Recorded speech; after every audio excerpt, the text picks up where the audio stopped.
Hey, welcome to extra time. This one will be the normal extra time. This one, it pass extra time. This one, the players, we know the tire. We get plenty energy. I'm bringing you live feed, news, transfers, everything you can think about from basketball, football, rugby, anything. Me, I get filler for you. All the filler they before I will carry give you. If you hear, then subscribe for the show before I go carry the filler give you. But today I have one important guest who is gonna break everything down for us that has happened during the season.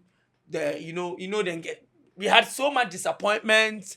Every fan was disappointed, and no, not every fan. The Arsenal fans were disappointed. Manchester fans were disappointed. But people they were able to break that deadlock. We are talking about Crystal Palace, Tottenham, and who? You are expecting me to mention Arsenal, Abi? I beg. Please, today let me introduce you to my guest. I'm Richmond. I'm here to help us delve into more of last season's ups and downs, and I believe we'll love it. He says, I believe you would love it. Me, I know talents I will love him, but I already love him already because the gist will give me for the English Premier League. If people hear the gist, you people go they like you go stay glued to your phone than your TV where you they watch out for. Today, there are three things they won't make you tell me for the English Premier League. Liverpool in rise, Manchester United in fall, Napoli in shock. Crystal Palace FA Cup, I beg, take me go through. Liverpool over the years have had a very stable team for a very long time, and I think Mane's departure was the only thing that really shook the team, and it took a little time for them to bounce back. But after Klopp put things in order, I feel Liverpool has been on the rise, and they are one of the contenders for the EPL, if you ask me. They have done a very great job. But they've already won the league. What's contenders? Are you trying to say for next season, or they talk about this season? As a matter of fact, they are always one of the teams in every particular season. If you are talking about people who are capable of taking it, they are a contender. Oh, definitely. Yeah. I'm not gonna. And so we cannot write them. We cannot write them off. And if they are the kind of team, if they take the lead, just 1 point, they can maintain it throughout the season. Very deadly. Oh, so you are trying to say they are not like us now? Is that what you are trying to say? Exactly. They don't drop points easily like that. And I'll say kudos to Klopp for a very good job. His guys have been up there playing top notch. They are used to scoring last minute goals to break the hearts of their opponents and all that. And I believe Charlie, they really do great this year.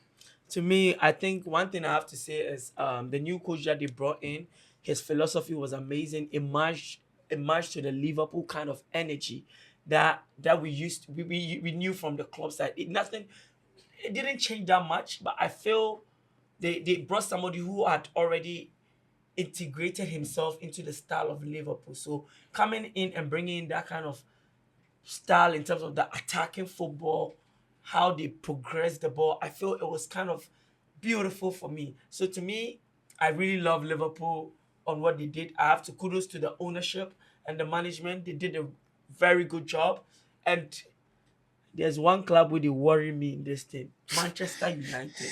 Man U, the Red Devils. No more. There are no more devils. Devils. As a devil, you need to be able to know. It's very sad. It's very sad that they wanted a loophole to enter into next season's Champions League, but they wanted a shortcut. Tottenham Hotspur took it out of the way. It's very sad, but I believe Man U did a very great job. Though they were in the league, they started very poorly. They were down there. They fought back, and I felt they could have done better with the opportunity they had, but football is football. Do you think it was right for them to sack Erik ten Hag? Football is about results. So if you are not getting the results, why not? You have to let him go and bring somebody who... Don't you think he should have been patient a bit? Patience is what... the management don't have, and the fans are the most impatient people. So we want to see results, want to see goals. Sacking Erik ten Hag and bringing Ruben Amorim, would you say it was Erik ten Hag Pro Max, or You think it was kind of they knew the situation, what they were getting themselves into, taking the return hag and bringing a new coach in the middle of the season. It's a very dicey situation because every coach and his philosophy. I believe it will take a little time for the players to adapt to his ideologies and all that. But anyway, he was able to take them to the final of the Europa League. Europa League, and it was a game to. To be very honest with you, I don't think Ruben has changed a lot. Because Manchester United has been to the last since after Ferguson, they've been to 5 finals and they've won 3. So you could see there's not really any much difference that has happened in their kind of trajectory, and they've rather sunk down, because for you to be 15th in the league, that's very dangerous. They were closer to relegation. But I don't know, what do you think going forward United should change? What kind of signings are you expecting they should do, and that could improve their team? I think United as a whole, they have to be a little proactive. I think some of the games they let it slide in the course of the game. Mostly at the last minute, they give up a lot of opportunities to opponents, and it pays them dearly. I believe they need to beef up their defense, and their keeper is one of their biggest problems. Hey, a keeper that they bought for big money, who's been to Champions League final, he was doing well in done Inter. so well in Inter. You said it's their big problem. Inter. Please, I But don't understand. Tell me about their problem. Onana What's his problem? is really a big problem. I feel most of the time there are some play. He plays a lot in the back. He plays a lot, and it causes the team so much. And I feel going forward, if they should look for another keeper, or they should actually beef up their defense, it will help them a lot. When they beef up their defense, it will help them a lot. When they were going for Onana, they said we want a ball-playing goalkeeper, somebody who will initiate attack from deep for us, find ability to be able to really stretch that game behind the opposition defense. Now, these fans are saying we don't want Onana. Nope. They still want him, because they can't let the management throw in this big money, and now they say they don't want him. So, to me, I like Onana. He has big potential. That's why I always say that when you go into an environment that is already not suitable for you, no matter what you do, they will never appreciate you. Onana, trust me, if you were in Man City, they will love you, because Guardiola knows how to handle you. But there's some news. Let me confirm the news. Martin Zubimendi has completed his medical. He's on his way to sign a long-term contract with Arsenal. Trust me, I would love to speak about this news. What do you think about the signing of Martin Zubimendi? I feel Arsenal in a long while needs somebody who is very strong, youthful, to enter into the midfield. I feel he could also partner with Partey very well to play double pivot at the back. I think the management had their mind on doing away with Partey, but Arteta on the other hand has a great love and passion for the way Partey manages the center back and all that, and I feel they will do a good job partnering together in next season's EPL. He said they will do a good job partnering in that, but to me, if you ask me, that's a wrong pair. Playing two kind of players that are similar to each other in the midfield, you're going to really discombobulate. And ask me, where's Rice going to play? Where's Odegaard going to play? So please, this is the problem of Arsenal. When number 9 is their problem, but they end up throwing themselves to the midfield. But to me, I feel, as they say, when you talk about Netflix, what comes into my mind? Next season. Of Arsenal. You're Arsenal. always looking at it. Next season, it shall be well. Don't mind you, please subscribe. And we're giving you more news, more discussions, diving into any details that you guys need to hear. But we won't forget about these people that they say next season. I'm still on them. Arsenal fans, they really have high expectation, because they said this season we are going to win it. Yet again, they couldn't win it. Man City dropped. We thought, Arsenal, this is your year. But unfortunately, they lost their head, and they say they want to go for Champions League. Well, have you seen a small boy thinking he's going to compete with his father before? That is Arsenal. They beat Real Madrid. They said, "Oh, we've won the Champions League." But later did they know they are in a big mess themselves, not winning the league, not winning the Champions League, and also winning any FA Cup or any cup that you could talk about. They don't understand the way they win. They don't win anything. So please tell me, what do you think Arsenal can do to be able to improve? Arteta may be listening to you, because Arteta, trust me, after this show, he will probably take some few key elements from you to be able to help himself and also Arsenal to be able to take something. So going forward, I think Arsenal really need a very strong striker.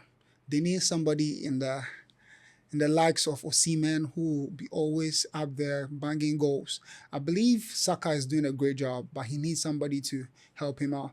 When he's out of the picture, when he gets injury, it's left with Rice and Saliba, and they are not reliable at all. Most of the time, it's a problem when Arsenal are progressing forward and attacking. They are not very clinical, and I think that's a problem they have. They need to get very good strikers up. To me, up if front. I'm Osimhen, do I come to a club that is gonna always talk about next season, we are gonna win? If you ask me, would Osimhen succeed in Arsenal? I have my doubts about that, because I feel Osimhen is more direct, ability to stretch defense with his runs, powerful, good goal scorer, ability to find both the left and right center of the net. He's so good with that. But my question is, Arsenal, can they really afford Osimhen? With the wages he's telling Chelsea and the other clubs, can they afford him? But to me, I don't even think he fits to Arsenal better.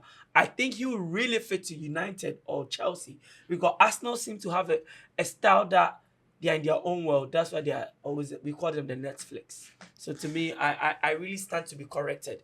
If Arsenal really could go for Osimhen, and we hear Thierry Henry saying that Osimhen is not the preferable striker for Arsenal. But guess the name he mentioned. Tell me. I want you to guess. He mentioned the name that people know about him, but he doesn't come into the people's mind easily like that. But to me, I felt as he's made the right decision by mentioning that name. Guess the name. Is he in the Premier League? My guest couldn't guess the name, so I happen to take this as he doesn't really like Arsenal. But to guess the name, put in the comment below down there, and let's see. But I'll tell you the name later, not now. So let's go on. Let's move forward. Let's go on. Arsenal, still on Arsenal. What do you think was the future of Thomas Partey in Arsenal? I feel Thomas Partey just have a season or two because of his age. I believe the management need a very younger player, somebody who has a future with them, and not somebody who will play and then in the next 2-3 seasons he's out of the team. I feel he's better off playing just 1 or 2 seasons and going to the Saudi leagues to look for money, because as Ghanaians we really care about the money. So they offered him a contract. I think it was a 1 year, and with another year extension. So I believe he will play the next season, but he should just leave and find money. If you ask me, Partey should just leave and go look for the money in Saudi Arabia. That's what my beautiful guest here is telling me. And please, Partey, if you're listening to us, they were, as the Nigerians say, make him while the sunshine. Today, if Arsenal go, they feel they talk, say, then they doubt, say they go renew your contract. That means I still say, a good dancer should know when to leave the stage. You leave them when you are still active, not when your leg don't catapult for your hand. So, to me, I think I'll go with that advice for Partey. He really needs to leave when the game is so good for him, when people remember him for being the good Partey we know in Arsenal. Signing Zubimendi tells us that Partey could get limited playing time in Arsenal, because as much you can go pay a 60 million to a club and can put that player on bench, unless you're Manchester United. That will make kind of mistake. But going forward, What do you think about Crystal Palace FA Cup? Wow, wow, wonderful. Crystal Palace. Beating, not only winning it, they beat Man City to Yeah, win the FA Cup. yeah, What do you say about it? Crystal Palace, they're a fighting team. I really didn't see it coming. And it pained me that our own Ayu left the team before they took the cup. It really pained me because he would be part of this glory they are enjoying. I believe they deserved it. And this year actually is a year of shock and surprises. Who would have thought that Crystal Palace would beat City at a cup and find out it? I believe they did a great job. Their players were top notch. You think they deserve it? Why not? Football, it's, as we say, it's on the pitch. So if they played very good and they had the goals, they beat their opponents, why not? They deserve it. And that's what makes the game beautiful. The fact that you can't even predict who will win. And I believe the investors were really at the losing end. Investors, trust me, I know you guys were really worried. But there's more wins coming. Let's smile. Crystal Palace, you guys deserved it. You started showing glimpses of what to expect. But unfortunately, sometimes Man City takes the advantage of their big name. That name, Kevin De Bruyne, always changes the narrative. This time, he never came to the party that much. He tried everything he could. But the good Lord of Crystal Palace said, it's our time to take it. And it happened. So to me, I think they deserve it. The goalkeeper stood tall, came to the party, and as he says his dad was one of the reasons why he could stand tall, as may his soul rest in peace. And he said his dad helped him in this cause. So Man City lost the first time since in Guardiola's history. They've been troughless. Yeah. Do you think next season he's really gonna show them shaggy? Because that man, if he verse, he not be small verse. So Anyway, one of the reasons why EPL is the most competitive league is because of the surprises, the ups and downs. No team you call them minnows. All of them are playing very good and wonderful. Looking at Crystal Palace beating City, who would have thought? But they came to the party. No, and I thought of it too. They showed them Pepe. I thought of it. And so, yeah, thumbs up to you. I thought of it. I predicted it because whenever Crystal Palace and Man City were playing, you could see that Crystal Palace were always ahead. They just didn't have a game plan to really control the game in terms of to really let the lead they get to get to the end. So you notice that during the season, Crystal Palace even go ahead of City 1-2, like 2-0. Yeah. And City came from behind with the De Bruyne's brilliance, as I spoke about. He's been that guy that has been tormenting Crystal Palace. And that day, you could see that the coach learned from the mistakes and came back to really work on it. So you could see when they go ahead for 1-0, it was a no chance for them. Even City got a penalty. No, the good Lord of Crystal Palace said, today is our day. We shall rejoice, and we rejoice with wills and happiness. Exactly. So what I will say to any Crystal Palace fans out there, keep on believing. Manchester United, they are no more believers. They are more of relegation team. Now, the next season, we pray they don't even relegate. At this moment, we don't want to say they are like Netflix. No, they are not Netflix. Arsenal has taken that title. We hope they won't become like Prime Video, whereby they will say, we love the movies, they are so nice. Next season. No, we won't give them that name. But I believe in Ruben Amorim, to be honest. I believe he's not had a good team to take them through preseason, to get to know, let them understand his style, and also be able to let them understand what he wants from that system. Because that system is very unique in its way. But if you don't get the right players to be able to give you that hard work, that understanding of that tactical aspect of that system, you struggle. And we saw Ruben Amorim struggling with that. Remind you. Yeah, he's really struggled with that.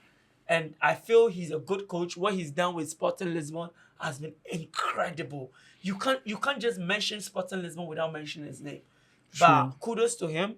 welcome to the English Premier League. Yeah. It's a tough league. It's So a I tough want league. to ask you, I want you to take me through Nottingham Forest. They've done incredibly, like you can't just mention this year's Premier League shock without mentioning Nottingham Forest. They really, even to the extent, third position. I could True. never dream of this. Nottingham Forest, I don't know what happened, but the system that you guys played, outplayed every team. That's why sometimes you guys could lose, but you could see that enthusiasm that will stick with the principle. So I want you to really take me through that. What you think from your perspective? Exactly. Nottingham Forest came into the league with a purpose. They came with a game plan. You could see anytime they meet the big boys like City, they score them back to back. And it was sheer plan. It was planned. It was worked on paper before they came out. They gave all their best. You look at Odoye, he's one of my guys. Any Ghanaian player is my heartbeat, and I support him. He comes to the party anytime he's called upon. And Nottingham Forest, wow, it was a shock to me anyway. But they played awesome. They did incredible well, and for them to be able to beat City and qualify for Champions League, it's amazing. It's amazing, and I feel next season they should keep up the pace. They should keep up the rhythm and how they are doing, and I feel they'll go far. They would go far, from my honest gentleman who believes Nottingham Forest will do well even in Europe if he says they'll go far. So next thing, we are going for a quick commercial break, and we shall be back bringing you that kind of juicy news. I know you guys want me to talk about Barcelona and Real Madrid. I'm bringing that news to you guys.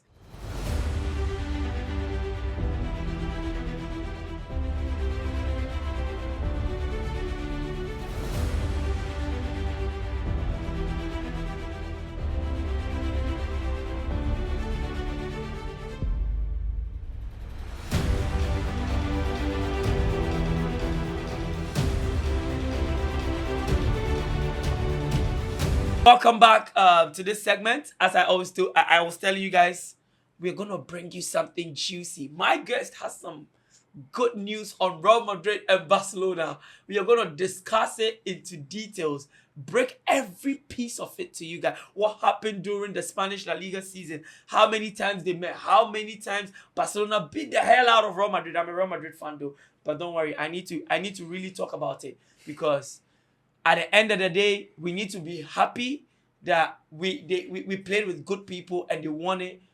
They deserve it. They outplayed us. But as they say, the ride never ends. Next season, we come back strong. Okay.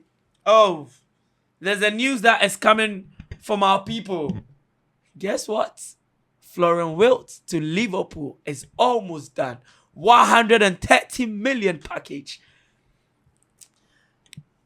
Okay, salary is almost agreed. So in the next few days, we could have Florian Wirtz to Liverpool, and medical will be done.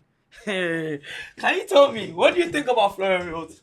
With this news, I think Liverpool's fans are really going to be excited. He's been one of the most dangerous players you talk about in the Bundesliga. You talk about a player with the flair, skill, intelligence. You talk about finishing, assist. He's a lot of assists in the Bundesliga behind Musiala. Tell me what you know about him.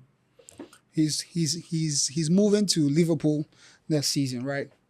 Anyway, it's a great move. I feel Liverpool is one of the top-notch teams, and yeah, they just won the EPL, and they want to keep that consistency. They don't want to back down for any other club, so they are making sure they are buying the best of the best. And I feel Wills, he deserves a place in the Liverpool setup. He'll be a good pair with Salah in front and the Jotas and the rest. I feel they did a great job to sign him, and let's see how it goes. It's almost done. But as they say, until the pen and paper is on the paper, that is when we know the deal is already done. We never know even what could happen in the medical field, because you never know. There's been some news that you know the deal is almost done, and they say football brings you crazy stories. Trust me, Florian Wilt, since it's not done, Liverpool fans don't need to really shout because Xabi Alonso could snatch him.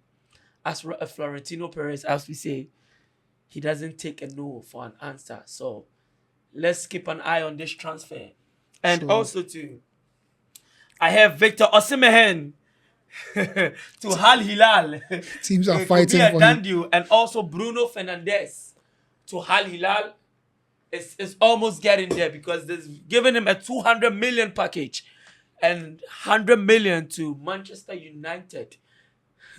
If it becomes a no, then I'm wondering Bruno Fernandes is not a Portuguese because if Ronaldo has done it, why won't you do it? And moreover, Manchester United has been Manchester United. So to me, I'm looking forward to see what his answer could be. But what do you think about Florian Wirtz once again in terms of the English Premier League physicality? Because As- there's a league that really has a lot of physicality, and we know he's not really that big kind of stature guy that stands on the 6'3". He's more of a guy that stands around 5'9", 5'10". Do you think he could survive in the league that many have had high expectation coming and many have failed? Anyway, you can't just write him off. He's doing very great in the Bundesliga. Though the EPL is very strong, is very pacey, and there are very technical guys in there. We'll leave it to time because what they say is time will tell. Let him play his first 2-3 games. Let's evaluate him. Let's see how he'll be able to even blend with the team as a whole. And I believe that with his technical ability, his skills, I believe he will do a great job. He would do a great job. We wish to see that he would do a great job. But let's talk about Real Madrid and Barcelona in the Spanish La Liga before we come to the Champions League El Clasico. tomorrow. Tell me, Real Madrid has really had a bad season because Exactly. the Real Madrid fans always say whenever they are second, that means the season was bad, and they've been troughless this season. What do you say about it? Do you think Hans Flick has tormented Carlo Ancelotti so well to the extent that he's run to Brazil? What do you think? Take me through. They've played 4 times or 5 times, if I could I recollect, and think all for has been a disaster. So exactly. If you look at, I think they have played over 4 or 5 times. They beat them 4-3, 3-2, 5-2. My goodness! And so when you straight up this season, I think the move of Mbappe to Real Madrid, it was a great move, but in another sense, it gave Vinicius competition. If you look closely at when he came in before, they were not really, will I say, they were not pairing very well. There wasn't fluidity, there wasn't game understanding. They struggled. Vinny was not playing too well. It looks like they have a lot of too many stars in one particular area because there's Rodrigo there, there's Vinny, there's Bellingham, you know, and it was a struggle. So Mbappe did his magic. He what do you started ask finding me? his grounds. So he did his magic. Up to now, Vinny has not been the player that he was even before But when you Mbappe came ask in. me, did Madrid necessarily need Mbappe? I could say no, and I could say yes.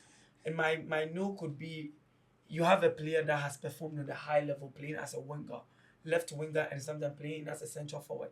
I believe he has the ability to take players on, ability to make good runs, stretch the opposition vertically with his runs, somebody who can drop in between the lines, good in the half space, ability to eliminate his man on the dribble. This is a player that has it all round, a dangerous finisher that loves to play on the left winger area.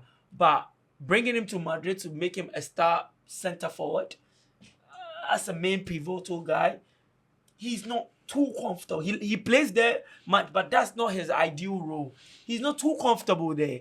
But he's done it in the French national team playing there a bit. But sometimes they drift. You could see he likes to drift. At a point when he came on the Madrid setup, you could see about 3-4 players, Rodrigo, Vinicius, Mbappe, could be on the left. Nobody in the central areas. This was a problem for Madrid until as time goes on, telling Mbappe, stay more central. You can drop in between the lines more, but stay more central. Don't go more on the left. We know Mbappe likes to be on the left hand side. So Vinicius really struggled a bit this season.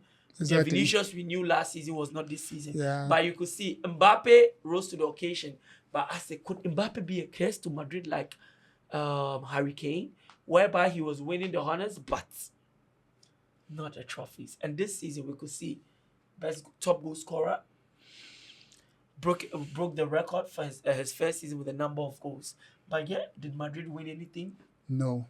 Madrid has had this in time immemorial. When you look at the days of Ronaldo, they bringing Beckham into the picture. They like to go in for the top notch, buy the already cooked players.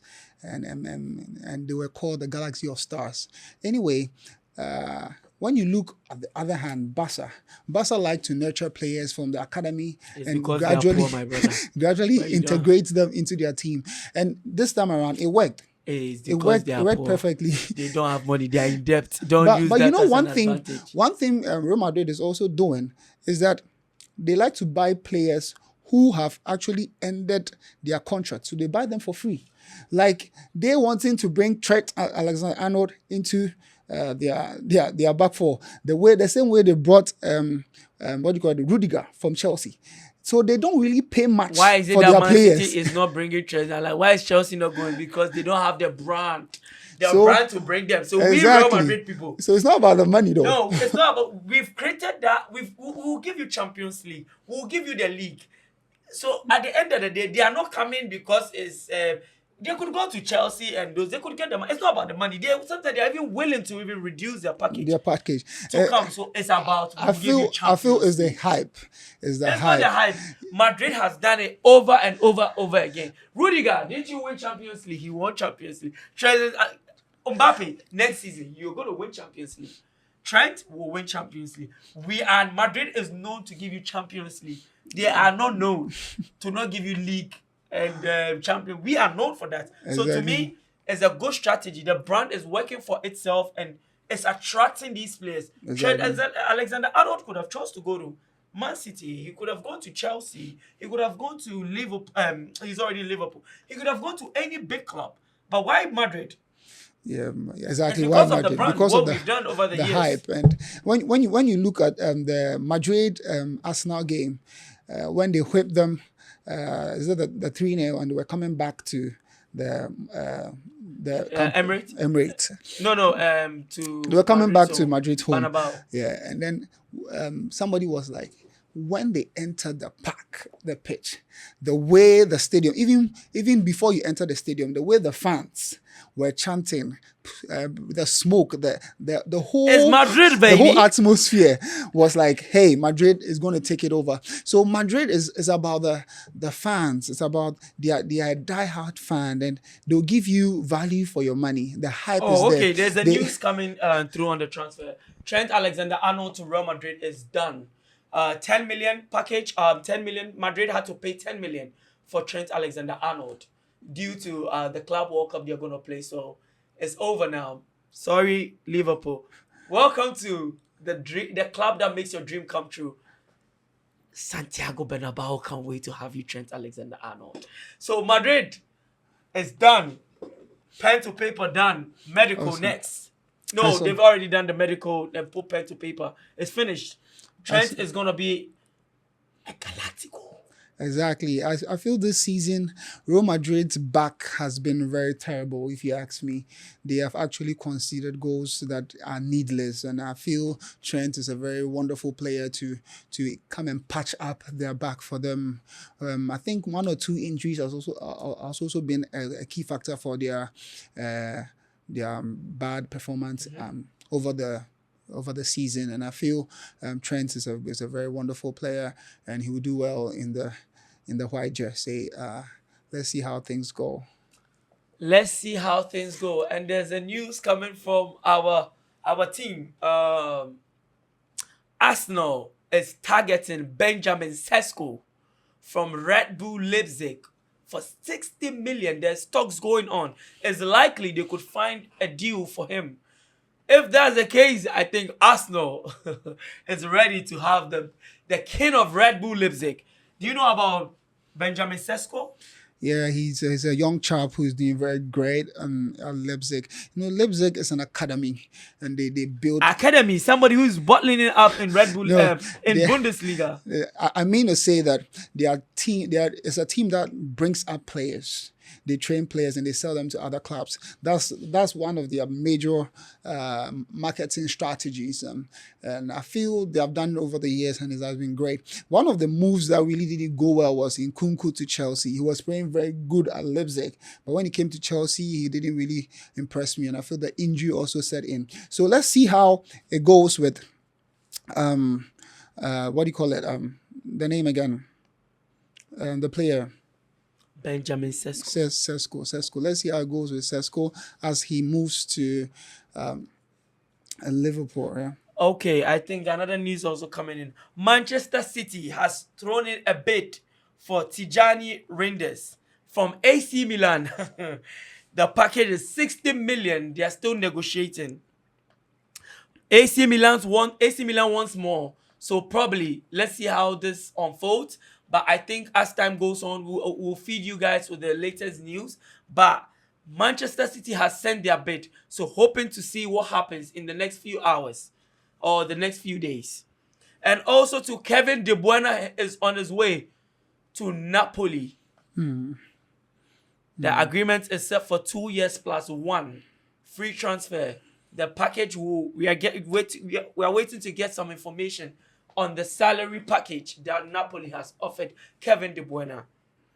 And also to another news reaching our camp, Al Hilal is looking to get Ronaldo from Al Nassr, but Al Nassr are refusing to give up on the chase as they want to really renew Ronaldo's contract. But Ronaldo is set to want to play in the Club World Cup and also in the Asian Champions League next season. So what do you think about Ronaldo's career? 40 years, still performing on the highest level, winning the top goal scorer, and also to doing well in the Asian Champions League. Despite his age, he doesn't feel old. He feels younger because 2 seasons in the Saudi Pro League, he's pocketed it 2 times top goal scorer.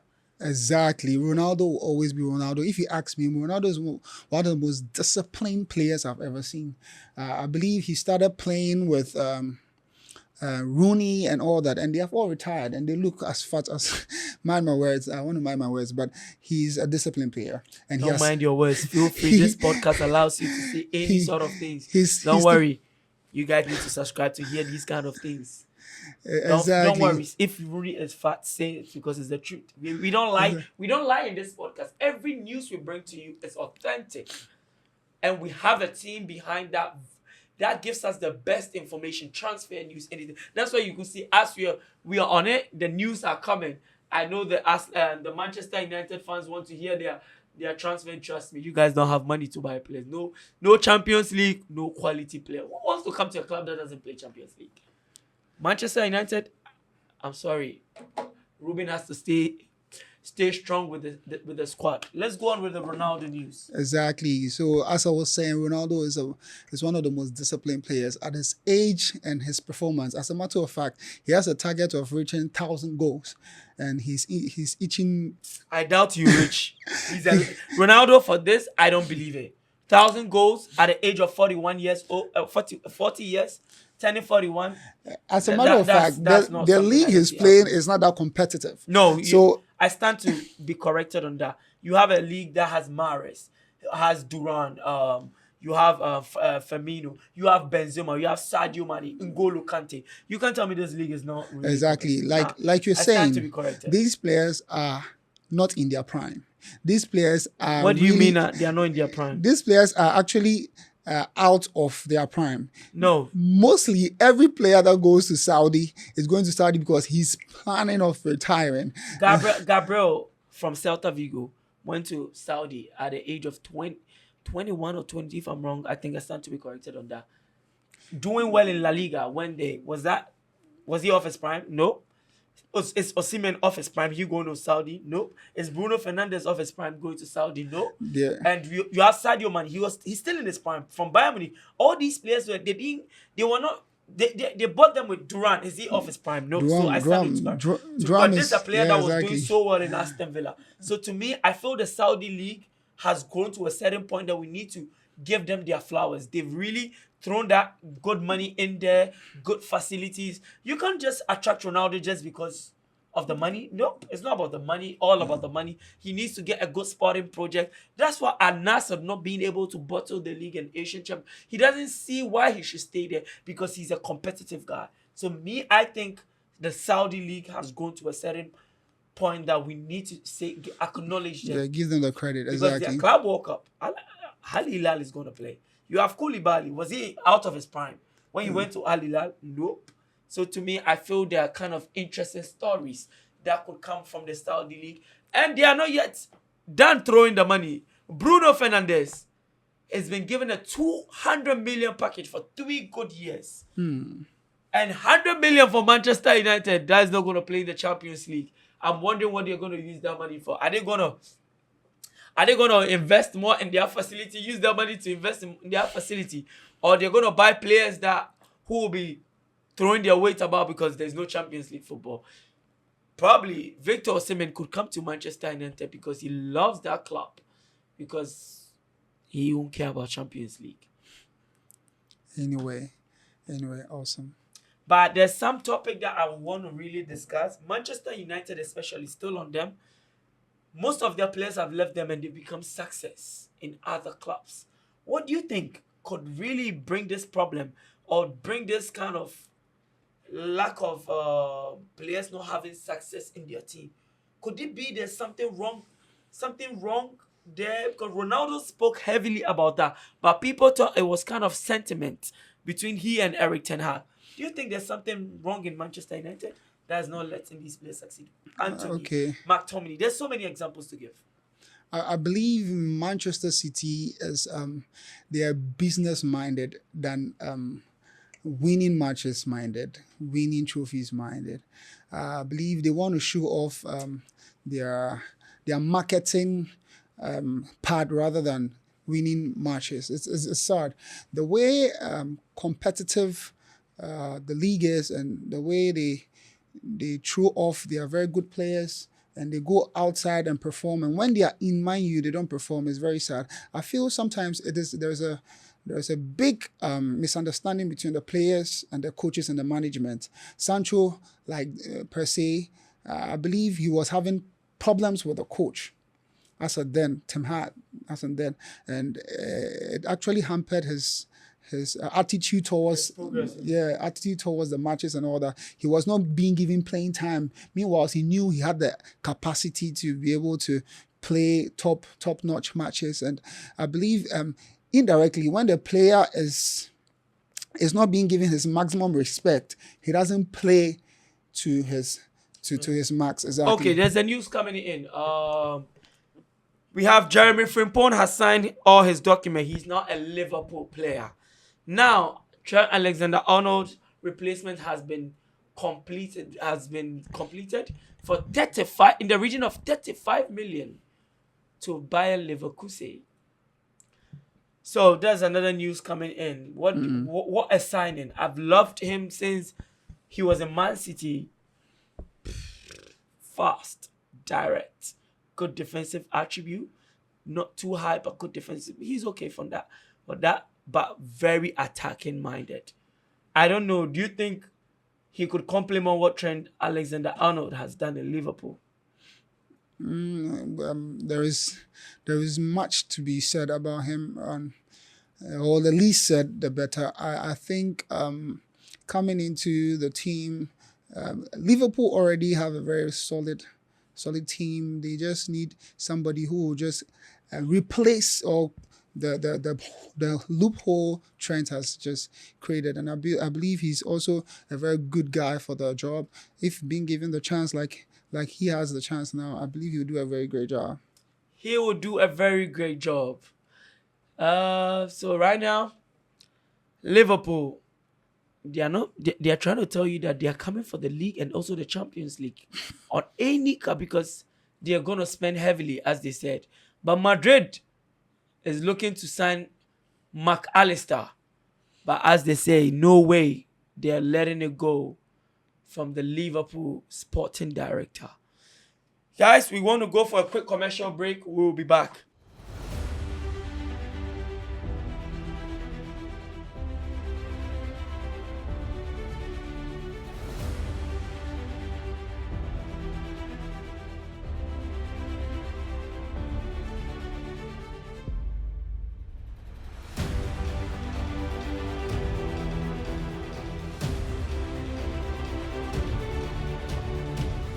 Welcome back. My guest here is really excited to talk about this topic. This topic is about the Champions League final that is gonna happen tomorrow.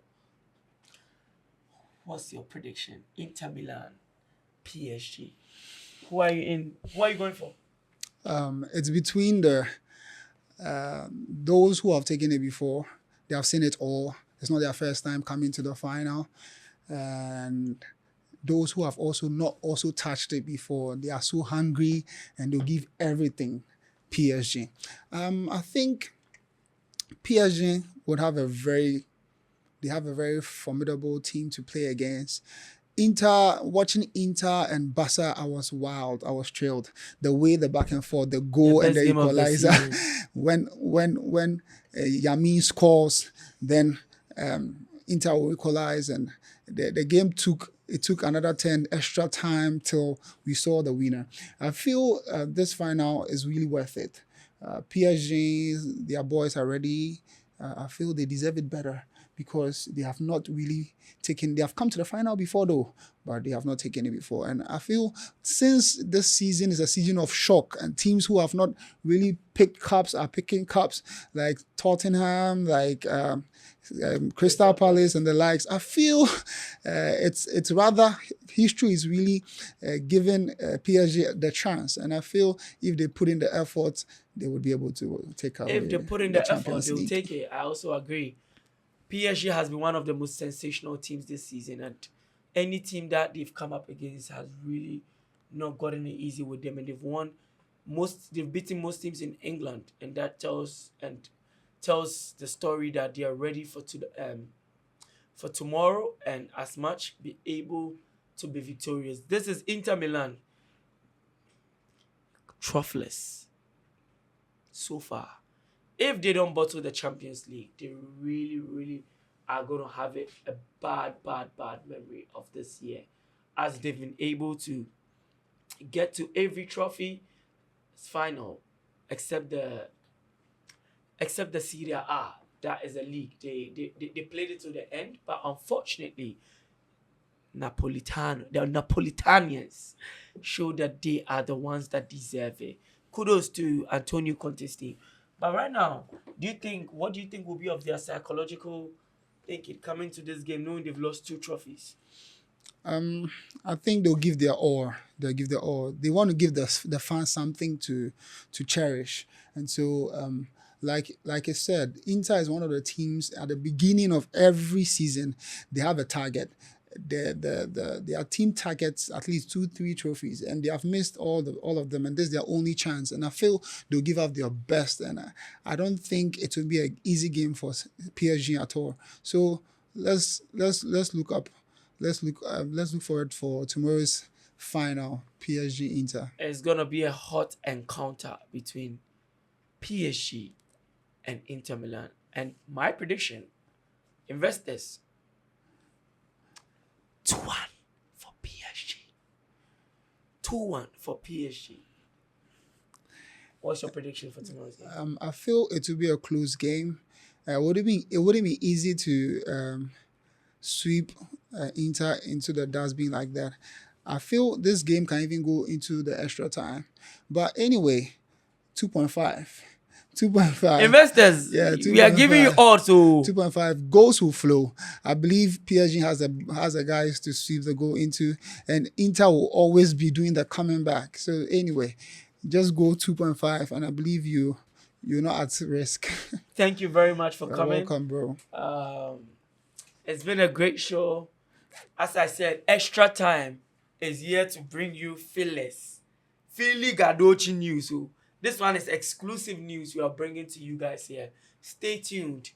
This is our first episode. The next episode will be fire. We're going to really talk about interesting, bring you guests from the top European football clubs. We're talking about the top stars. We're going to bring them all here to bring you those sweet fillers, that Philly Gadochi news, that brunt and buns that you people want to hear about the football. And don't forget, I'll be bringing you news from the basketball side, the what's happening in that world. We'll be bringing you all here. Stay tuned. Thank you very much. Enjoy your time.